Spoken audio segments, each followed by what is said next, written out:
नाज़रीन आदाब, न्यूज़ 18 उर्दू की खुसूसी पेशकश वकील साहब में आप सभी का तहे दिल से इस्तकबाल करते हैं।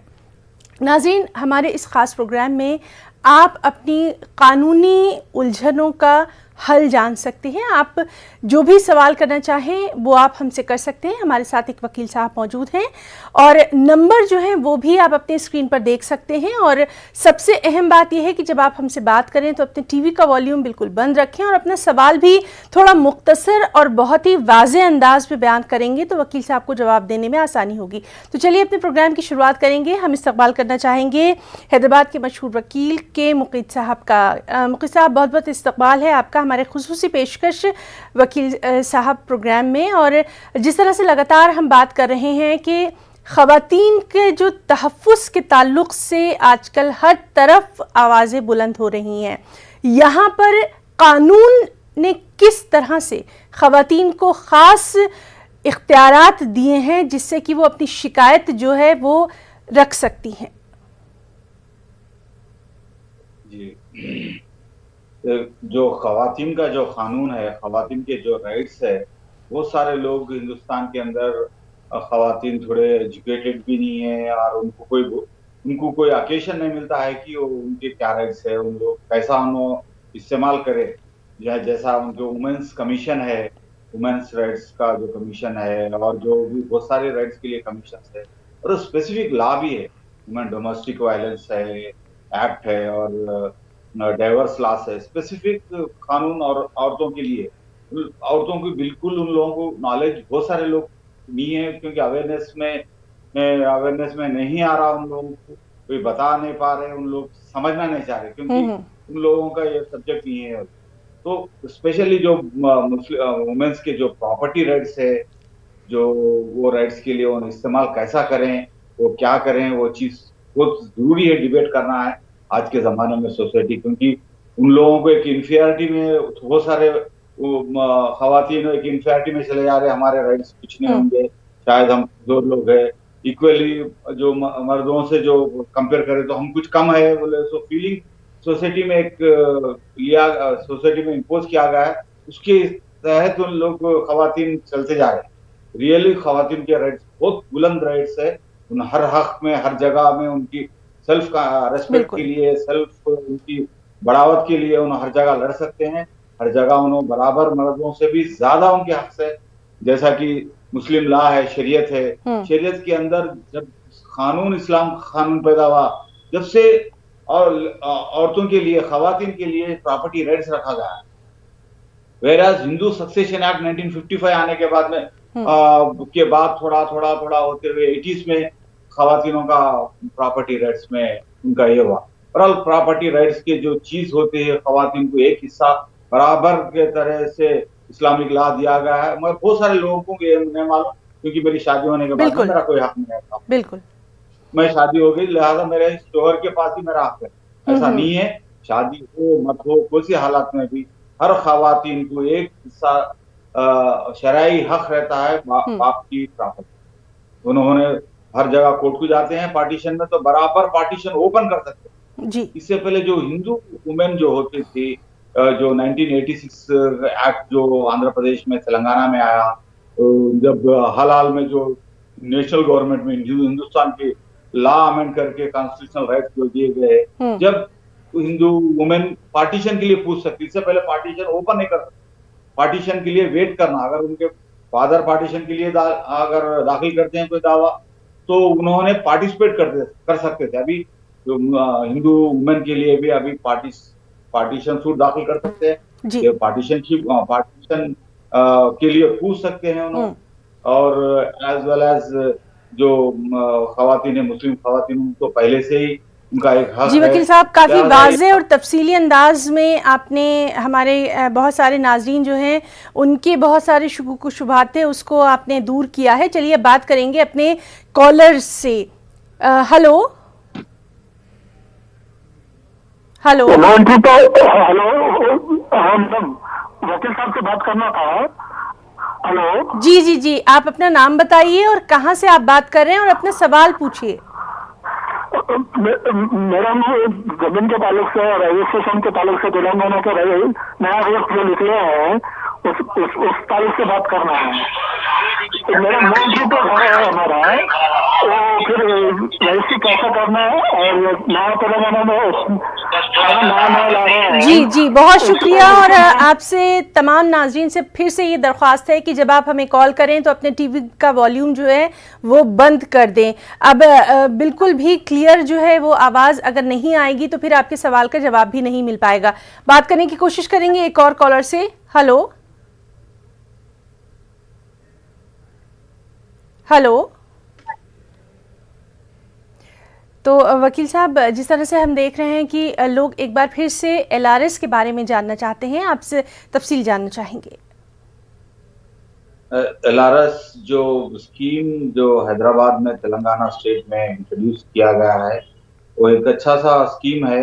जो भी प्रॉपर्टीज खरीदते हैं बगैर लेआउट के, वो लेआउट के जो प्रॉपर्टी को प्लाट नहीं कहा जाता, वो ओपन स्पेस ऑफ प्रॉपर्टी है, वो ओपन लैंड है। उसको जब प्लाट के जब कन्वर्ट होता है उसको लीगल स्टेटस मिलता है, लिहाजा वो प्लाट को गवर्नमेंट रिकॉग्नाइज करती है। जो कॉलोनी में एक पीस ऑफ लैंड खरीदते हैं, हम सोचते हैं ये प्लाट खरीदें, प्लाट जब तक उसके लिए एक लेआउट बनता है, लेआउट गवर्नमेंट के अंदर रिकॉर्ड होता है, तो उसको प्लाट कहते हैं। अभी वो जैसे भी खरीदें, जो पीस ऑफ लैंड अगर आप खरीदते हैं, आपके पास डॉक्यूमेंट है, रजिस्टर्ड डॉक्यूमेंट है। अब हुकूमत ने एक अपॉर्चुनिटी दी, आप वो वहां पे जाके वो फॉर्म भरें, 1000 रुपए से वो बहुत ही आसानी तरह से ऑनलाइन में भी भर सकते हैं, आप ई सेवा में भर सकते हैं। आसानी तरीके से आपका रजिस्टर्ड डॉक्यूमेंट और 1000 रुपए और ऑनलाइन में आप भेज देते हैं, आपका वो लेआउट का रेगुलेशन स्कीम में आप मेंबर बन जाते हैं गवर्नमेंट की तरफ से। तो ये सक्सेस है या फिर नहीं है, कहाँ तक दुरुस्त है बात? किसी का कहना है कि खत्म हो चुका है ये मामला जी, और इस पर नोटरी करा सकते हैं। अगर नोटरी प्लाट है तो लोगों को जरूरी है या फिर नहीं है? जी, बहुत बहुत शुक्रिया हमें कॉल करने के लिए। वकील साहब, इसका जवाब चाहेंगे? जी, अब आप प्लीज थोड़ा जो सवाल जी, उन्होंने ये पूछा है कि ये जो LRS की बात जो की जा रही है, तो क्या ये कामयाब होगा, या ये भी आवाज़ें उठ रही हैं कि शायद ये सक्सेसफुल नहीं होगा, नोटरी की इसमें क्या कुछ ज़रूरत है? तो इसके ताल्लुक से अभी लोग जो हैं वो पसोपेश पे मुब्तला हैं, इसके ताल्लुक से जानना चाहते हैं। क्योंकि LRS जो स्कीम है, इससे पहले भी ये पहली बार इंट्रोड्यूस नहीं यहाँ पे, ये तो पहले बहुत जमाने से भी LRS का स्कीम इससे पहले भी आया था। लोग उसके अवेल कर रहे हैं, उससे फायदा भी उठाए हैं, क्योंकि एक टाइटल, परफेक्ट टाइटल रहना। क्योंकि अपने पास स्पेशली जो हिंदुस्तान के अंदर जो प्रॉपर्टी जो खरीदते हैं, कोई लोग नोटरी से खरीदते हैं, कोई लोग ऐसे ही ले लेते हैं, बगैर जबानी भी ले लेते हैं, चलो मैं ये आपको दे दिया, मैं ले लिया। तो LRS स्कीम में अगर आपको डॉक्यूमेंट मिलता है तो आपकी टाइटल बहुत परफेक्ट होती है। टाइटल का ऑटोमेटिकली आप टाइटल को वैलिड टाइटल हो सकती है, आगे चल के आपके प्रॉपर्टी की वैल्यू भी बढ़ने की चांस है। आप LRS स्कीम में तो गवर्नमेंट के रिकॉर्ड में आप आ गए, गवर्नमेंट के रिकॉर्ड, कोई लिटिगेशन भी आ गया तो आप कोर्ट को जाते हैं, तो LRS की मदद मिल सकती है आपको। ये भी एक वन ऑफ द डॉक्यूमेंट आपके टाइटल को प्रूव करने के लिए काम आ सकता है, यानी काफी काम आ सकता है, और इसके ऊपर जरूर अमल करना चाहिए। चलिए बात करेंगे अपने एक और कॉलर से। हेलो हेलो, मैं चैनल से बोल रहा हूँ। जी बताइए। मैं चैनल से बोल रहा हूँ, मेरा मोहम्मद यूसुफ है। हमारा एक इलाका आता है, हम करने के लिए बालगाल जी, वहाँ से ऐसा है कि हमें इलीगल पार्किंग हो रही है वहाँ पर, दुकानदारों की, दफ्तर वालों की। इसके लिए हमने पहले अप्लाई किया था कोर्ट के पास, तो उन्होंने स्टेट्स को दिया था, हमने वो गेट शेड लगाने के लिए। लेकिन इस वक्त एडमिनिस्ट्रेशन ने हमें वो गेट को सीज कर दिया है। इसके लिए हम क्या कर सकते हैं अभी फिलहाल? जी जी, बहुत शुक्रिया हमें कॉल करने के लिए। बात करने की कोशिश करते हैं, बात करेंगे एक और कॉलर से। हेलो हेलो, जी वकील साहब, श्रीनगर से हमारे एक नाज़रीन हैं, उन्होंने पूछा था कि जो इलीगल कब्ज़ात हो जाते हैं उसके लिए वो क्या कुछ कर सकते हैं अपने वहाँ पर श्रीनगर में।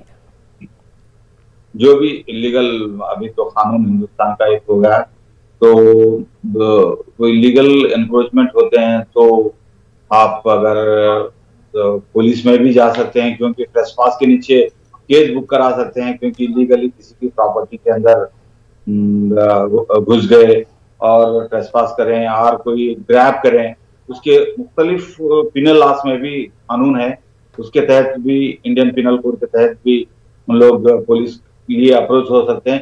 अगर लंबा अरसा हो गया, वो सिविल डिस्प्यूट में आ गया, तो जरूर उन्होंने दावा डाल के 12 साल के अंदर उस पोजीशन अगर आपका चले जाता है, उसका लिमिटेशन रहता है 12 साल। आपको नॉलेज रह के 12 साल के अंदर कोई अंदर रहता है तो 12 साल के अंदर आप रिकवरी ऑफ पोजीशन का दावा डाल के वो पोजीशन को वापस ले सकते हैं। और इलीगल पोजीशन में रहने के लिए आप डैमेजेस भी पूछ सकते हैं लोग, जो आपके प्रॉपर्टी में कोई आदमी घुस बैठ गया तो उनके लिए भी आप डैमेजेस पूछ सकते हैं, मीन प्रॉफिट्स पूछ सकते हैं। मीन प्रॉफिट जो रहती है कानून की, जरूर उन्होंने वो लोकल लॉयर को अप्रोच होकर अपनी प्रॉपर्टी वापस ले सकते हैं अगर कागजात उनके सही रहे। जी, तो यानी वो कानून की मदद ले सकते हैं। चलिए बात करेंगे एक और कॉलर से। हेलो हेलो,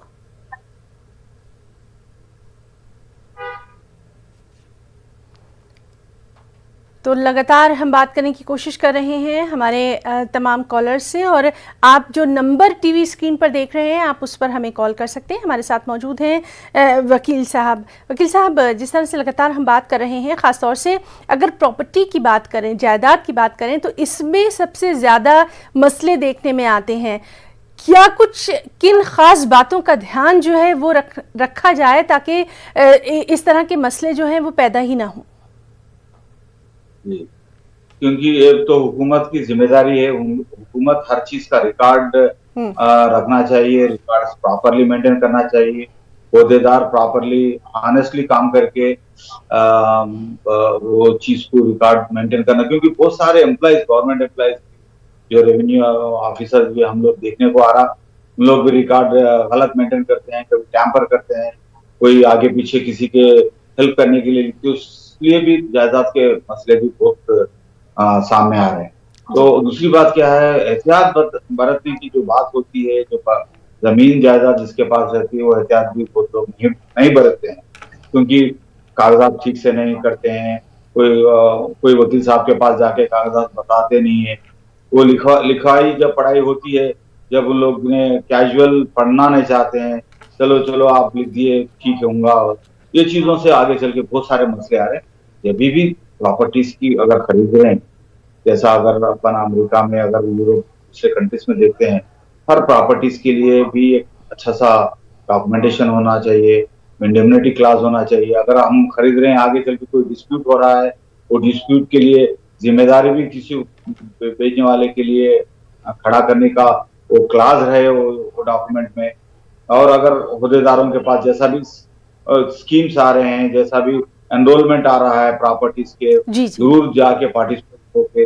अब थोड़े लोग ऐसा मसला आ जाता, कोई भी आधार कार्ड आप दे दीजिए, आधार कार्ड की आप होना, लोग बोला शुरू हो जा रहे, मेरी प्राइवेसी चले जाएगी, मैं आधार कार्ड क्यों दूंगा, मेरा रिकॉर्ड गवर्नमेंट में आ जाएगा, मुझे कुछ करेंगे, मुझे पकड़ेंगे।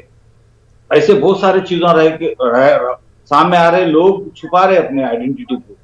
वो कहां तक प्राइवेसी, क्योंकि हर इंसान को कॉन्स्टिट्यूशनल राइट है प्राइवेसी प्रोटेक्ट करना है। अगर ये चीज डिबेट है, लिहाजा अपने प्रॉपर्टीज को बहुत सारे लोग डिस्क्लोज नहीं करते, गवर्नमेंट के रिकॉर्ड में आने के लिए डर रहे हैं बहुत लोग।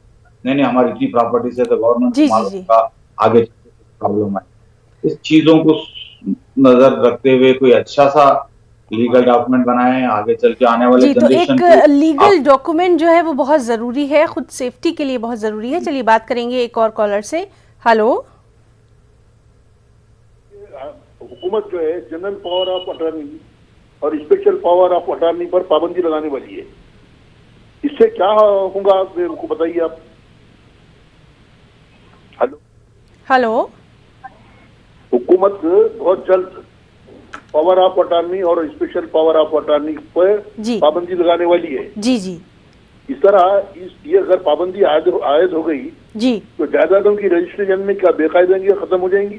जी जी बिल्कुल, बहुत सही सवाल आपने किया, बहुत बहुत शुक्रिया आपका सवाल करने के लिए। वकील साहब, एक हमारे नाज़रीन ने बहुत अच्छा सवाल किया है कि पावर ऑफ अटर्नी और जो स्पेशल पावर्स दी गई हैं उनको अगर ख़त्म कर दिया जाएगा तो फिर इससे कितना फ़र्क पड़ने वाला है? बहुत बहुत फर्क पड़ने वाला है। ये जो जनरल पावर ऑफ अटॉर्नी, कुछ साल पहले सुप्रीम कोर्ट ने एक जजमेंट में ये कहा कि पावर ऑफ अटॉर्नी वो इस्तेमाल थोड़ा उसका कम कर दिया गया कोर्ट के अंदर। कोर्ट के अंदर power of attorney limited scope में ही इस्तेमाल कर सकते हैं, लिहाजा वो प्रिंसिपल जो पावर ऑफ अटॉर्नी एग्जीक्यूट करे उन्होंने ही एविडेंस दे सकते हैं, उनके दूसरे लोग नहीं दे सकते। थोड़ा उसकी थोड़ी पावर ऑफ अटॉर्नी की थोड़ी जो पावर कम हो गई। आज हाल में तेलंगाना गवर्नमेंट यहाँ पे एक पेपर स्टेटमेंट आया, मैं भी देखा था, पावर ऑफ अटॉर्नी से आप प्रॉपर्टीज ट्रांसफर नहीं कर सकते। जी जी, ये चीज थोड़ी बहुत तकलीफ दी है, क्योंकि बहुत सारे लोग अपने भाई बहन और अमेरिका में है, कहीं लंदन में है, कहीं कुछ जगह है, उन लोग टाइम पे नहीं आ सकते, उनकी प्रॉपर्टीज बेचना है तो जीपीए के तहत बेच सकते। अगर जीपीए को खत्म करते हैं, गवर्नमेंट ये सोच रही है जीपीए से मिस अप्रोप्रिएशन हो रहा, मिस मैनेज हो रहा, उसके लिए गलत लोग इस्तेमाल कर रहे, तो 1-10% इस्तेमाल होता होगा, मगर 90% लोग अवेल कर रहे हैं, उसका फायदा उठा। तो लिहाजा जीपीए रहना चाहिए, जीपीए से प्रॉपर्टी बेचने का हक हर आदमी को देना चाहिए। वो जहां तक अगर गवर्नमेंट कानून बनाती है तो वो कानून को गवर्नमेंट हाईकोर्ट के अंदर और सुप्रीम कोर्ट के अंदर चैलेंज किया जाता है। बिल्कुल, उसके बाद अगर वो क्या डिसीजन लेती है उसके ऊपर फाइनल डिसीजन रहता, मगर जीपीए रहना जरूरी है, अगर नहीं रहा तो नुकसान ज्यादा है। जी बिल्कुल, आपने काफी वाज़ेह अंदाज में इसका जवाब दिया है। चलिए बात करेंगे एक और कॉलर से। हेलो। हाँ बोलिए। वो रजिस्ट्रेशन है हमारी जिरात की। हेलो। हेलो, जिरात एग्रीकल्चर जमीन है सर। हेलो। जी जी, वो रजिस्ट्रेशन की खेतों की रजिस्ट्रेशन है, वो कब्जा नहीं है, रजिस्ट्रेशन है हमारा। अच्छा, आपकी कुछ ज़मीन है उसके ऊपर उसका रजिस्ट्रेशन नहीं है, इसके लिए आप क्या करें ये चाहते हैं? रजिस्ट्रेशन है हमारा, रजिस्ट्रेशन है मगर कब्जा नहीं है। जी बहुत बहुत शुक्रिया, आपने हमें कॉल किया। वकील साहब देखिए, फिर इसी तरह का एक सवाल आया है कि रजिस्ट्रेशन है लेकिन कब्जा नहीं है, इसके लिए क्या करें? रजिस्ट्रेशन एक ऐसा डॉक्यूमेंट है, आप जब खरीदते हैं, आप सेल डीड बनाते हैं। सेल डीड का मतलब ये, आप अपना रकम अगले को देते हैं, जो बेचने वाले को, उसके पास से कब्जा लेते हैं जी, उसको बोलते हैं सेल डीड। अगर जो आपको जो आदमी जो बेचा है वो आपको कब्जा दे के ही बेचना चाहिए। अगर कब्जे में कोई डिफेक्ट रहता तो आपका सेल डीड का वैल्यू नहीं रहता। अगर खरीदने के बाद आपका कब्जा चले गया तो आप जरूर इमीडिएटली कोर्ट को जाएं, कोर्ट को जाके रिकवरी ऑफ पोजीशन का दावा दाखिल करें। 12 साल के अंदर इसका लिमिटेशन है, आप डाल के इमीडिएटली कोर्ट डैमेजेस के साथ आपको वापस दिला दे। अगर आपका टाइटल डीड परफेक्ट है, अगर टाइटल डीड कमजोर है, आप ऐसी सेल डीड खरीदी है, आप कब्जा नहीं लिए हो सेल डीड के तहत, वो जमीन कहाँ है आपको पता नहीं, वो जमीन के बाउंड्रीज ठीक नहीं है, ये तो पूरा सिविल डिस्प्यूट है। फिर कोर्ट में जाके आप डिक्लेरेशन पूछते हैं, ये डॉक्यूमेंट कहते हैं, तो रिकवरी ऑफ पोजीशन भी पूछ सकते हैं। जी बहुत वाज़ेह अंदाज में आपने इसका जवाब दिया है। बात करेंगे एक और कॉलर से। हेलो। हेलो, हम गुलबर्गा से बात कर रहे हैं। जी बताइए। देखो माँ, हमारा मुंतखब नंबर है 3603। जी जी जी, आप अपना सवाल रखिए। 3603 है, और वो इनामी जमीन है हमारी छतनहल्ली की, शाहपुर तालुके में। जी, शाहपुर तालुके में छतनहल्ली की जमीन है, वो दूसरे कब्जा है तो एक्शन में 1954-55 में। वही सब कागजात है, ओरिजिनल कागजात मेरे पास। जी, जिस तरह से अभी वकील साहब ने इसी तरह के एक सवाल का तफसीली जवाब दिया था कि कब्ज़ात के सिलसिले में भी आगे पेशरफ्त की जा सकती है। चलिए बात करने की कोशिश करेंगे एक और कॉलर से। हेलो।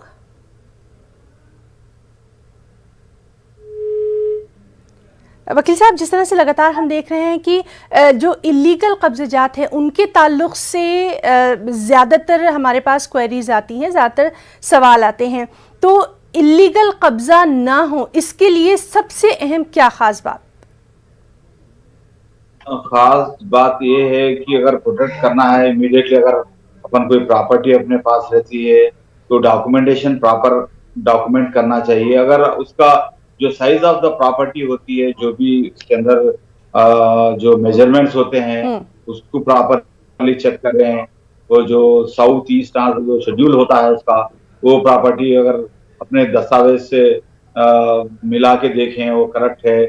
और थोड़ा बहुत मसले तो चल रहे हैं हिंदुस्तान के अंदर, हैदराबाद में, हर जगह भी, क्योंकि लैंड वैल्यू एकदम बढ़ जाने से लोग पुराने दस्तावेज, थोड़े बहुत फ्रॉडुलेंट दस्तावेज बना के लोग परेशान भी कर रहे हैं। लिहाजा अपन एक ही रेमेडी है, पुलिस में जाएं, कोर्ट में जाएं और जितना भी हो सका अपनी प्रॉपर्टी को प्रोटेक्ट करें, नजर रखें। अगर किसी हालात में अगर ये होते हैं तो वो अपन पुलिस में और ये कर सकते हैं, क्योंकि अपनी प्रॉपर्टी अपन प्रोटेक्ट करना तो इम्पोर्टेंट होता है। उसके लिए अच्छे दस्तावेज बनाते हैं, लॉयर से मिलके डॉक्यूमेंट बनते हैं, नोटी डॉक्यूमेंट पे नए खरीदें प्रॉपर्टी, अग्रीमेंट ऑफ सेल पे प्रॉपर्टी नई मेंटेन करना चाहिए।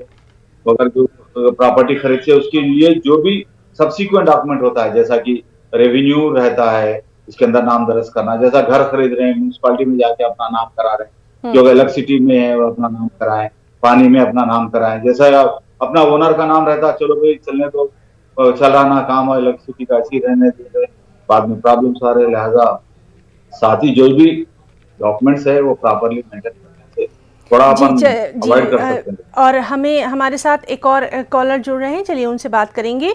हेलो जी जी जी जी, आप अपना सवाल करिए। जी जी जी, मैं बारामूला से हूँ।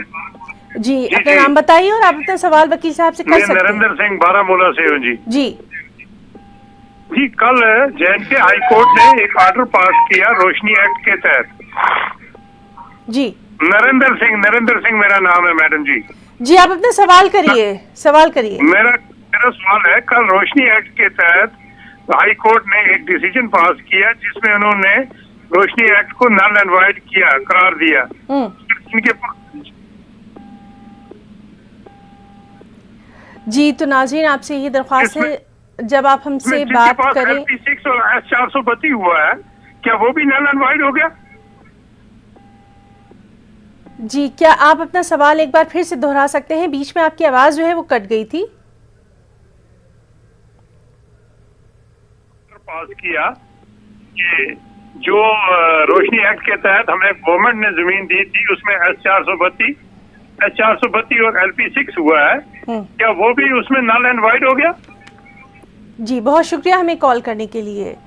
वकील साहब, जिस तरह से लगातार तमाम जो हमारे नाजरीन हैं वो जानना चाहते हैं कि जो नए कवानीन में अगर बदलाव आता है तो क्या उसका असर पुराने जो उनकी अगर कुछ कागजात हैं या पुराने जो उनके रजिस्ट्रेशन है उस पर भी पड़ेगा? नहीं, ये रोशनी एक्ट में जो जमीन उनको मिली है, अभी वो फोन पे सुन रहा था की आवाज थोड़ी होगी, तो रोशनी एक्ट के अंदर उन्होंने कहा कि उनको एक जमीन दी, उनके लिए कोई पट्टा मिला, उनको गवर्नमेंट अलॉट करी, वो कैंसिल करे बोल के बता रहे थे।